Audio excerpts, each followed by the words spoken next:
저는 은퇴하고 시골로 내려갔습니다. 그리고 10살 어린 남자와 재혼했습니다. 동네 사람들은 수군거렸죠. 저 나이에 무슨 재혼이야? 10살 어린 남자라며? 말이나 돼! 하지만 그 사람은 말했습니다. 혜순 씨, 제 마음은 진심입니다. 나이는 숫자에 불과해요. 그 말 한마디에 내 굳어있던 세월이 녹아내렸습니다. 그리고 어느 겨울밤, 작은 바닷가 집에서 그는 내 손을 잡고 물었습니다. 함께 살아주실래요? 그 순간 내 심장이 젊은 날처럼 뛰었습니다. 그 선택이 내 인생을 완전히 바꿔놓을 줄은 몰랐습니다. 시작하기 전에 구독과 좋아요를 꾹 눌러주세요. 당신이 놓쳤던 마지막 사랑 이야기, 지금 가장 먼저 만나게 될 겁니다. 저는 올해로 69살이 된 정혜순입니다. 서울에서 간호사로 일하다 은퇴하고 고요한 바닷가 마을로 내려왔습니다. 남편과 사별하고 아이도 없이 긴 세월을 홀로 견뎌왔습니다. 마을에 이사 온 날 봄비가 내리고 있었습니다. 40년을 간호사로 일하고 모든 걸 내려놓고 바닷가 작은 마을에 정착하기로 했습니다. 남편 없이 아이 없이 긴 세월을 홀로 버텼던 삶이었습니다. 남은 생은 그냥 조용히 바다를 보며 보내고 싶었어요. 처음 며칠은 정말 평화로웠습니다. 아침마다 바다를 바라보며 차를 마시고 텃밭을 가꾸며 지냈습니다. 하지만 시간이 지날수록 마음이 점점 허전해졌습니다. 말을 나눌 사람도 웃어줄 사람도 없었습니다. 그러던 어느 날 마을 시장에 장을 보러 갔다가 일이 벌어졌습니다. 생선 좌판 앞을 지나가다 젖은 바닥에 미끄러졌습니다. 우두둑 하는 소리가 났고 발목이 꺾이는 통증이 몰려왔습니다. 사람들은 바쁘게 지나가기만 했습니다. 서울에서도 그랬지만 시골도 다르지 않았습니다. 아픔을 참으며 일어나려는데 한 남자가 다가왔습니다. 괜찮으세요? 많이 아프신 건 아니죠? 거칠지만 따뜻한 목소리였습니다. 고개를 들었을 때 나무 냄새가 나는 남자가 손을 내밀고 있었습니다. 그의 손은 거칠었지만 이상할 만큼 따뜻했습니다. 박준호라고 합니다. 이 근처에서 목공 일을 해요. 근처 병원까지 모셔다 드릴게요. 그렇게 우리는 처음 만났습니다. 준호 씨는 나보다 10살 어린 59살의 남자였습니다. 그는 낡은 트럭에 나를 태우고 가까운 병원으로 데려갔습니다. 병원 대기실에서 그는 낡은 잡지를 뒤적이며 자꾸 내 쪽을 힐끔거렸습니다. 다행히 뼈에는 이상이 없네요. 당분간 조심하셔야 합니다. 의사의 말에 안도했지만 혼자 사는 집으로 돌아가야 한다는 게 걱정됐습니다. 그런 내 마음을 읽은 듯 준호 씨가 말했습니다. 집까지 모셔다 드릴게요. 그리고 내일도 들러볼게요. 불편한 게 없는지 확인하려고요. 그렇게 준호 씨는 다음 날도 또 그 다음 날도 찾아왔습니다. 직접 깎아 만든 나무 지팡이를 가져오기도 하고 텃밭 김매기를 도와주기도 했습니다. 처음엔 그저 친절한 이웃이라 생각했습니다. 하지만 어느새 그의 방문을 기다리는 나를 발견했습니다. 어느 날 준호 씨가 조심스레 물었습니다. 발목은 많이 나아지셨죠? 그럼 이제 안 와도 될까요? 그 말에 가슴이 쿵 내려앉았습니다. 아니요, 와주세요. 이야기할 사람이 있어서. 좋아요. 목소리가 떨렸던 걸 기억합니다. 준호 씨는 환하게 웃으며 고개를 끄덕였습니다. 그럼 내일도 올게요. 그날 밤 오랜만에 거울을 바라봤습니다. 주름진 얼굴, 희끗한 머리, 굳은 손. 그런데도 내 마음은 오래전 봄날처럼 두근거리고 있었습니다. 이런 감정 가져도 되는 걸까? 그렇게 우리의 조심스런 만남은 계속되었습니다. 준호 씨는 매일 저녁 일을 마치고 찾아왔습니다. 우리는 바다를 보며 조용히 이야기를 나눴습니다. 그는 어린 딸을 키우며 살아온 이야기, 나무를 깎으며 외로움을 달랜 이야기들을 들려줬고, 나는 병원에서 만났던 생명들과 이별의 기억을 들려주었습니다. 가끔 가게에 들를 때면 사람들의 수군거림이 들려왔습니다. 서울서 내려온 간호사 맞지? 준호 씨랑은 대체 뭐야?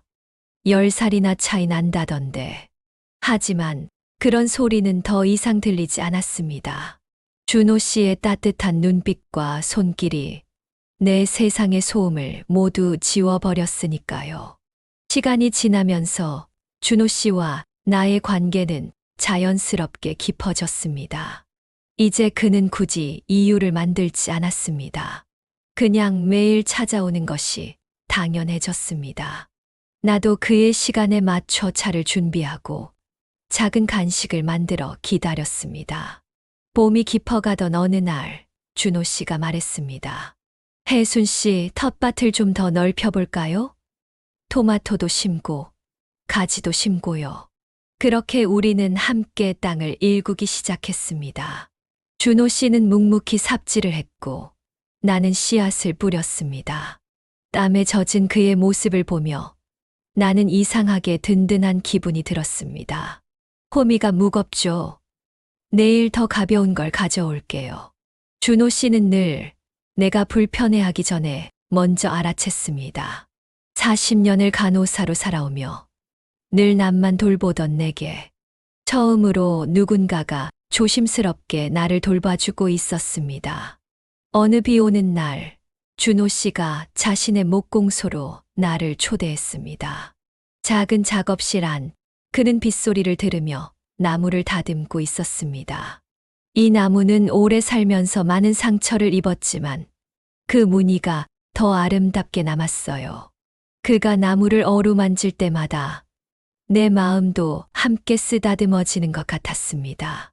우리는 따뜻한 차를 마시며 비가 그치기를 기다렸습니다. 혜순 씨, 외롭진 않으세요? 갑자기 튀어나온 질문에 가슴이 철렁했습니다. 외로움은 내 오래된 그림자였으니까요. 하지만 나는 웃으며 대답했습니다. 예전보다는 덜해요. 준호 씨가 있으니까요. 그 말에 준호 씨는 조용히 웃었습니다. 말없이 웃는 그의 얼굴이 내 마음 깊이 들어왔습니다. 마을 축제 날 준호 씨가 찾아왔습니다. 같이 가요. 사람들의 시선이 부담스러웠지만 나는 고개를 끄덕였습니다. 축제장에서 우리는 나란히 서서 파전을 부쳤습니다. 준호 씨는 반죽을 저었고 나는 파를 썰었습니다. 마치 오래된 부부처럼 손발이 척척 맞았습니다. 저기 봐요. 사람들이 우리를 보고 있어요. 내가 속삭이자 준호 씨는 천천히 내 손을 잡았습니다. 신경 쓰지 말아요. 우리는 우리가 행복하면 되는 거죠. 그의 손은 따뜻했고 그 온기가 마음 깊숙이 스며들었습니다. 밤이 되자 우리는 바닷가 모래사장에 앉아 불꽃놀이를 보았습니다. 밤하늘 가득 터지는 불꽃 사이로 준호 씨가 조용히 말했습니다. 혜순 씨와 함께 있으면 마음이 참 편해요. 그 한마디에 오래 잠들어 있던 내 심장이 또 한 번 뛰었습니다. 며칠 후 준호 씨가 작은 상자를 들고 왔습니다. 그 안에는 손바닥만 한 나무 의자가 들어 있었습니다. 선생님 키에 맞춰 만든 거예요. 그 말에 나는 웃음을 터뜨렸습니다. 웃으면서 눈물이 흘렀습니다. 왜 우세요? 마음에 안 드세요? 아니요. 너무 좋아서요. 누군가가 나를 위해 무언가를 만든 건 정말 오랜만이거든요. 그 말에 준호 씨도 웃었습니다. 그리고 조심스럽게 내 손을 잡았습니다. 혜순 씨, 나 당신을 좋아해요. 나이 차이도 남들의 시선도 전혀 상관없어요. 그 고백에 나는 말문이 막혔습니다. 나는 이 사람에게 짐이 될까? 이 사랑을 받아도 될까? 수많은 생각이 머릿속을 스쳤습니다. 준호 씨, 난 당신보다 10살이나 많아요. 그리고 앞으로 얼마나 건강할지도 모르겠어요. 그러자 준호 씨가 두 손으로 내 손을 꼭 감쌌습니다. 지금 이 순간이 제게는 전부예요. 그 사람은 내 오랜 외로움 속으로 아주 조심스럽게 들어오고 있었습니다. 가을이 깊어가던 어느 날, 준호 씨가 나를 바닷가로 데려갔습니다. 해가 뉘엿뉘엿 지기 시작하던 시간, 붉은 노을이 바다 위에 물들어 있었습니다. 우리는 모래사장에 나란히 앉아 그 풍경을 조용히 바라보았습니다. 혜순 씨, 아내가 떠난 뒤 이 바다가 제 유일한 위로였어요. 준호 씨의 목소리는 오랜 그리움을 품고 있었습니다. 나는 말없이 그의 거친 손을 꼭 잡았습니다. 요즘엔 바다보다 혜순 씨를 보는 게 더 위로가 됩니다. 그 말에 메마른 내 마음에도 따뜻한 비가 내리는 듯 했습니다. 같이 지내요, 선생님. 준호 씨는 조심스럽지만 단호하게 말했습니다. 이제 와서 두려워할 게 뭐가 있겠어요. 함께 행복하면 그걸로 충분하잖아요. 그 한마디에 오랫동안 쌓였던 두려움이 모두 사라졌습니다. 네, 함께 지내요. 나지막이 내뱉은 대답 속에는 긴 외로움을 끝내는 결심이 담겨 있었습니다. 우리의 결혼 준비는 소박했습니다. 준호 씨는 작업실만 남기고 나머지 짐을 내 집으로 옮겼습니다. 마을 사람들은 예상대로 수군거렸습니다. 저 나이에 무슨 결혼이야. 10살 차이인데 앞날이 있겠어. 그런 말들은 이제 아프지 않았습니다. 우리는 서로를 선택했고 그것이면 충분했습니다.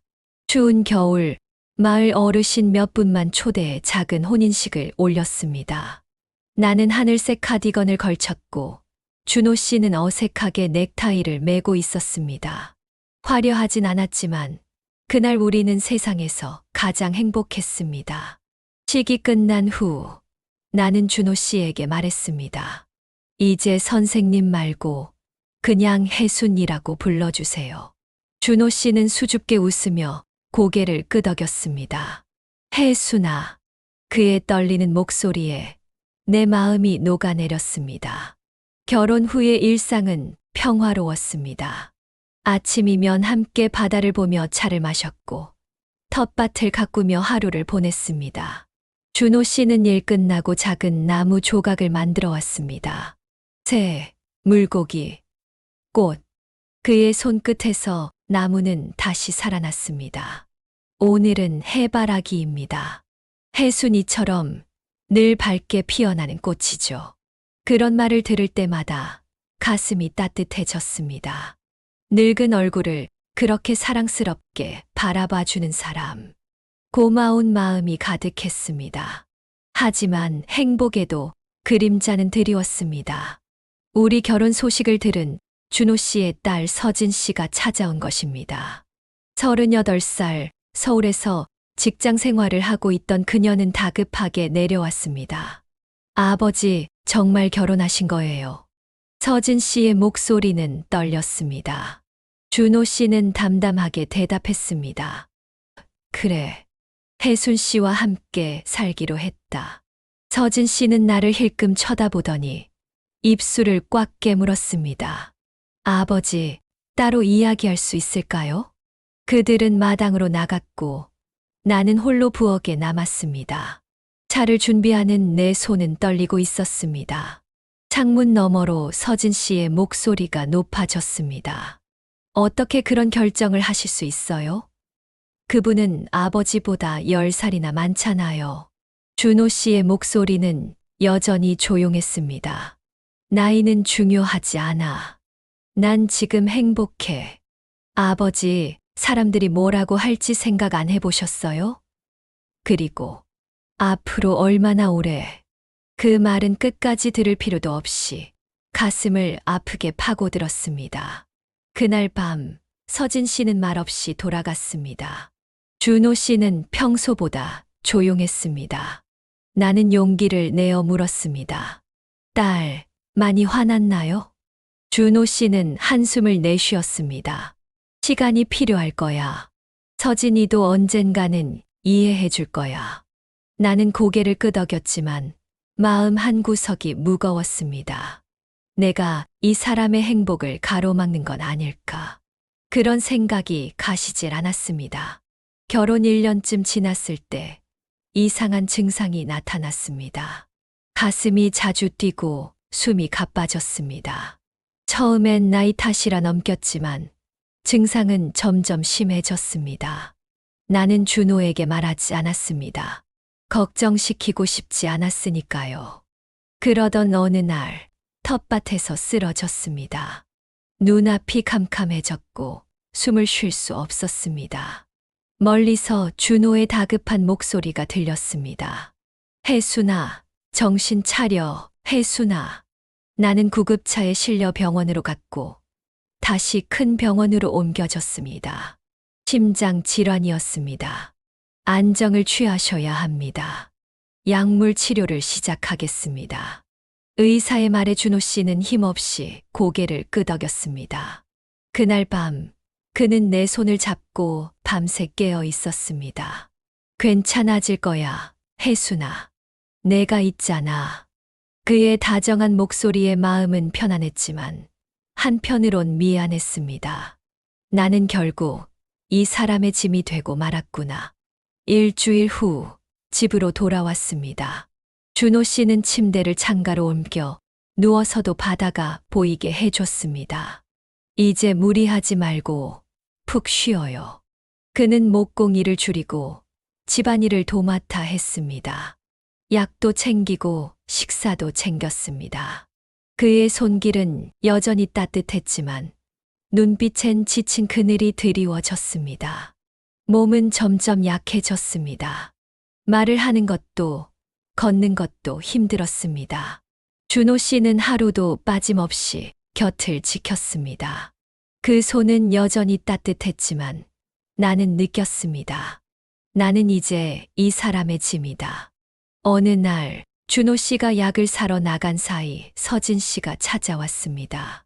그녀의 표정은 예전보다 부드러워져 있었습니다. 어떻게 지내세요? 많이 아프시다면서요. 나는 고개를 끄덕였습니다. 서진 씨는 조심스럽게 말을 꺼냈습니다. 아버지가 많이 힘들어 보여요. 요양원도 알아봤어요. 그때 문이 열렸습니다. 준호 씨가 약봉지를 들고 들어왔습니다. 서진아, 언제 왔니? 혜순 씨는 좀 어때? 나는 그의 다정한 목소리에 눈물이 핑 돌았습니다. 그날 저녁 서진 씨는 돌아갔습니다. 준호 씨는 죽을 끓여와 조심스럽게 내 입에 떠넣어 주었습니다. 그의 손길은 떨리고 있었습니다. 준호 씨, 힘겹게 이름을 불렀습니다. 응, 혜순아. 무슨 말 하고 싶어? 미안해. 내가 이렇게 되어서. 준호 씨는 숟가락을 내려놓고 내 손을 꼭 잡았습니다. 미안할 거 없어. 우리는 부부잖아. 그 말에 더 이상 말을 잇지 못했습니다. 그날 밤 준호 씨가 잠든 사이 나는 편지를 썼습니다. 사랑하는 준호 씨에게 당신을 만난 건 내 인생 최고의 행운이었어요. 하지만 나는 이제 당신의 짐이 되었어요. 당신은 더 나은 삶을 살 자격이 있어요. 사랑해요. 미안해요. 편지를 품에 안고 조용히 집을 나섰습니다. 몇 벌의 옷과 약, 그리고 서울 요양원 주소만 들고 마지막으로 잠든 준호를 바라보았습니다. 사랑해, 준호 씨. 잘 살아. 서울행 첫 버스에 올랐을 때 창밖에는 우리가 함께 바라보던 바다가 펼쳐져 있었습니다. 눈물이 멈추지 않았습니다. 하지만 나는 믿었습니다. 이게 그를 위한 마지막 사랑이라고. 요양원에 도착하자마자 숨이 가빠졌습니다. 간호사가 급히 다가와 부축했습니다. 괜찮으세요? 바로 의사 선생님 부를게요. 나는 또다시 병원 침대에 누웠습니다. 이번에는 준호 씨의 손도 온기도 곁에 없었습니다. 이게 맞는 걸까? 준호 씨를 두고 온 게. 귓가에는 서진 씨의 말이 계속 맴돌았습니다.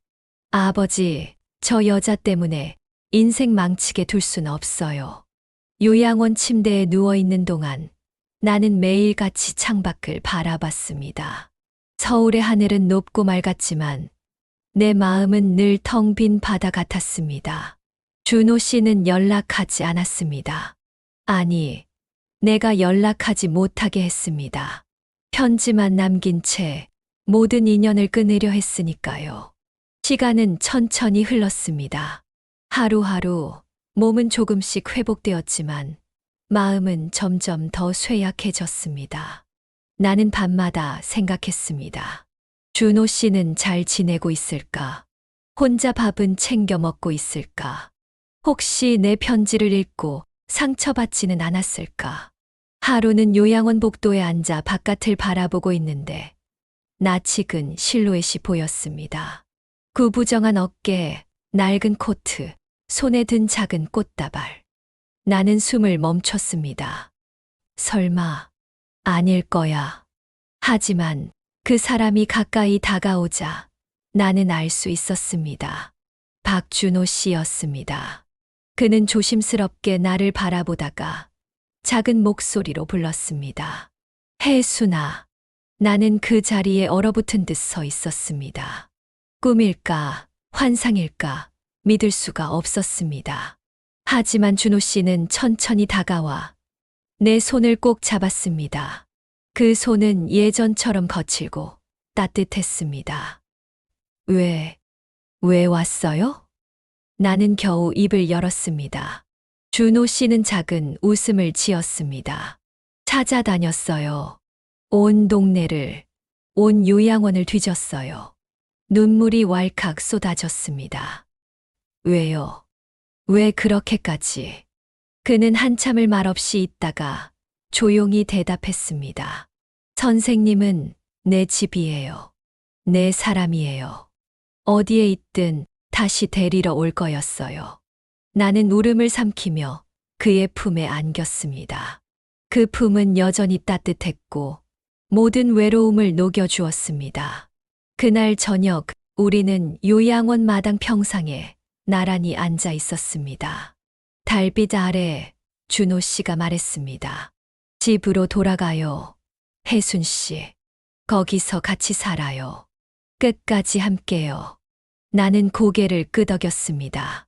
말할 힘조차 없었지만 내 심장은 분명하게 말하고 있었습니다. 그래, 다시 함께 가자. 세상이 뭐라 해도 괜찮았습니다. 나이도, 아픔도, 상처도 다 괜찮았습니다. 그 사람과 함께라면 남은 삶이 얼마나 짧든 그 하루하루가 가장 빛날 거라는 걸 알았으니까요. 준호 씨는 내 손을 꼭 잡고 말했습니다. 혜순 씨, 집으로 가요. 우리 집으로요. 나는 고개를 끄덕였습니다. 대답조차 할 수 없을 만큼 눈물이 쏟아지고 있었으니까요. 다음 날 아침 우리는 함께 집으로 돌아왔습니다. 창문 너머로 바다가 보였고 파도 소리가 우리를 반겨주었습니다. 준호 씨는 지친 내 몸을 조심스럽게 부축해 익숙한 거실 소파에 앉혔습니다. 여기 혜순 씨 자리예요. 아무데도 가지 마요. 나는 웃으며 고개를 끄덕였습니다. 그날부터 준호 씨는 다시 내 곁을 지켰습니다. 아침이면 부드러운 손길로 나를 깨웠고 저녁이면 조용히 책을 읽어주었습니다. 비록 몸은 예전 같지 않았지만 마음은 날마다 살아나는 것 같았습니다. 하루는 문득 물었습니다. 준호 씨, 힘들지 않아? 그는 웃으며 대답했습니다. 힘들어도 좋아요. 혜순 씨랑 같이 있는 시간이니까.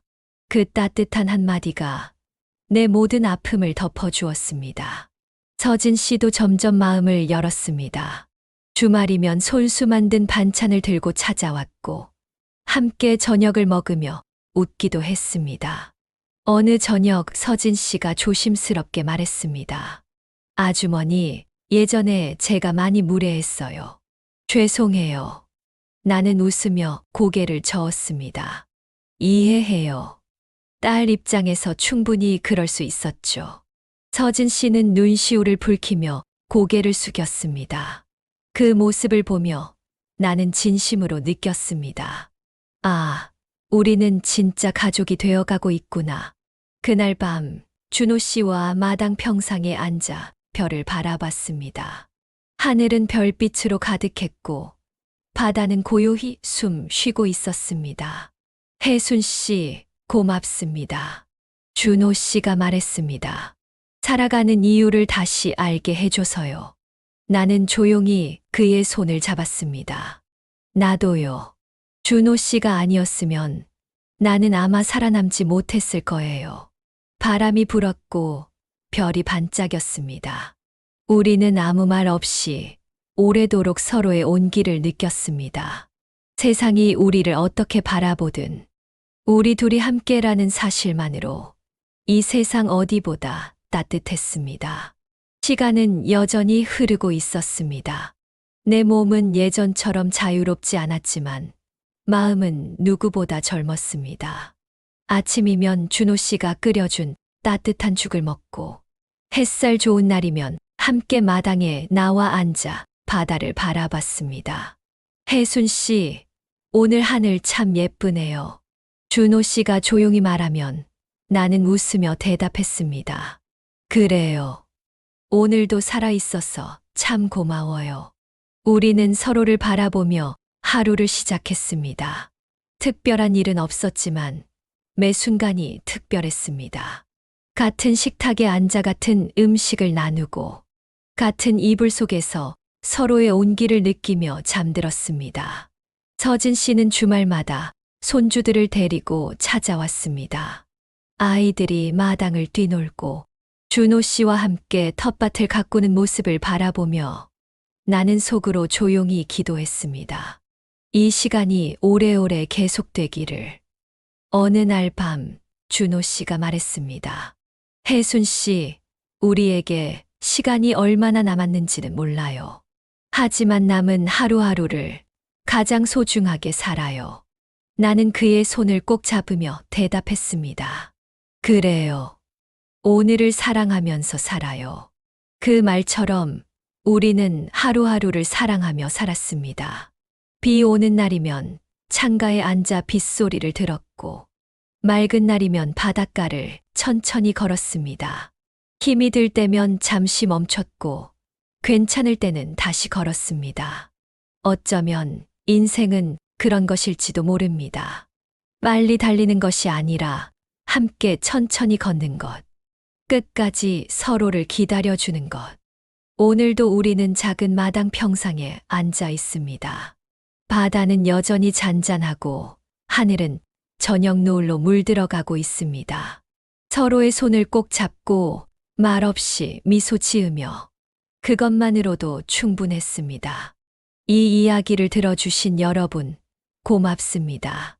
혹시 당신도 누군가를 사랑하고 있다면 오늘 그 사람에게 따뜻한 한마디를 건네보세요. 당신과 함께라서 행복해요. 시작하기 전에 구독과 좋아요를 꾹 눌러주세요. 조용히 다가오는 인생 이야기, 가장 먼저 만날 수 있습니다. 여러분의 댓글 하나, 공유 하나가 또 다른 사랑 이야기를 세상에 전할 수 있습니다. 사랑에는 나이가 없습니다. 당신의 삶에도 오늘 이 순간에도 따뜻한 사랑이 함께하길 바랍니다. 고맙습니다.